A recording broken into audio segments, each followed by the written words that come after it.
It was almost midnight when rain began to pour, washing the city in silver reflections. The streets were nearly empty, except for a small cafe that had just closed for the night. Inside, a man named Arjun Mehta, a 34-year-old single father, was wiping the last few tables.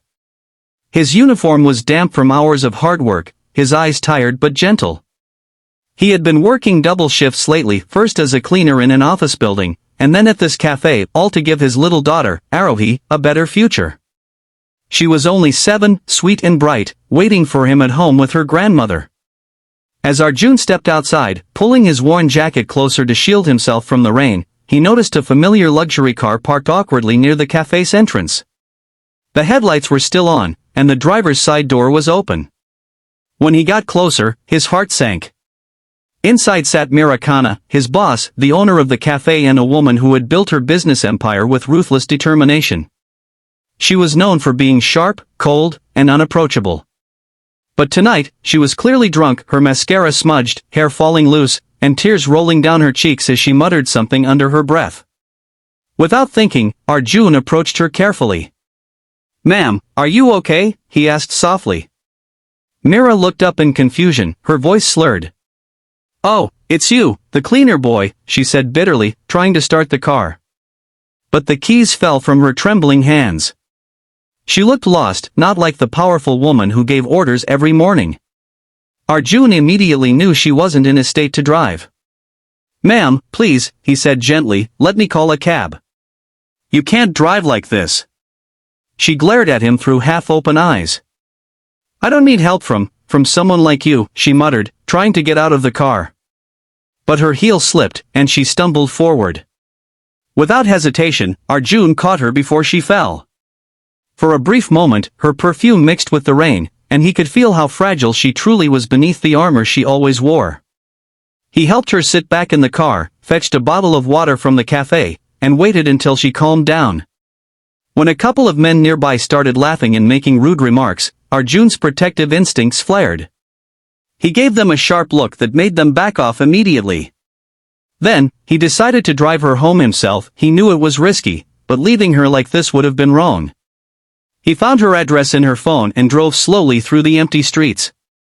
The rain kept falling as the wipers squeaked in rhythm. Meera mumbled about how everyone in her life used her, how loneliness was her only true companion. Arjun didn't say much, but his silence was comforting.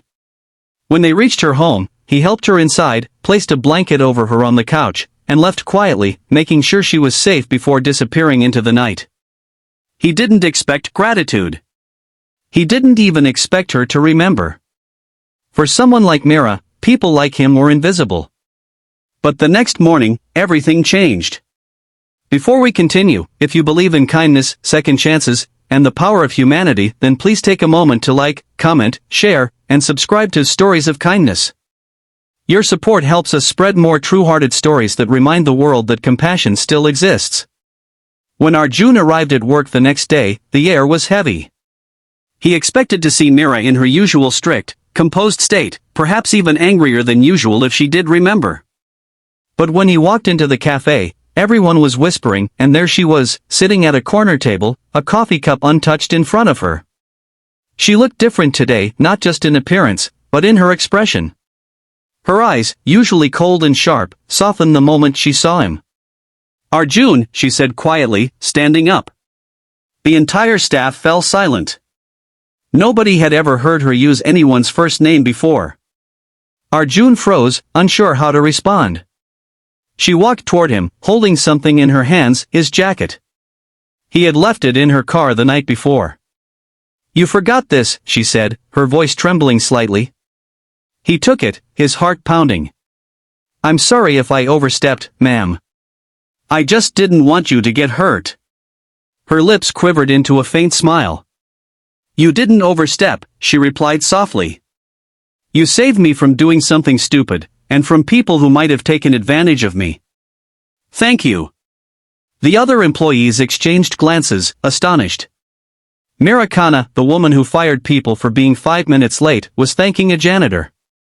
From that day, things began to shift in small, almost unnoticeable ways. Meera started greeting her staff in the mornings. She began to smile more. And when she saw Arjun working late, she'd quietly leave a cup of hot tea near his cleaning supplies without saying a word. But behind those small acts was a growing realization Mira couldn't stop thinking about that night. About how someone with so little could still have such a big heart.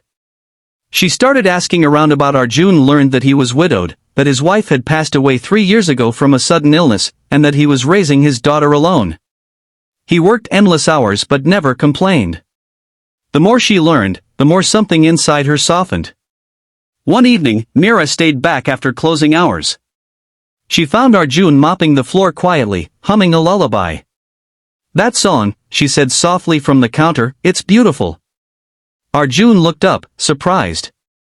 "It's one my wife used to sing to our daughter. Helps her sleep when I'm away." There was silence. Mira watched him for a long moment, her eyes reflecting a mix of admiration and sorrow. "You must love your daughter very much." "I do," Arjun replied. "She's the reason I wake up every morning. Some days are hard, but when she smiles, it's worth everything." For a moment, Mira looked away, blinking back tears.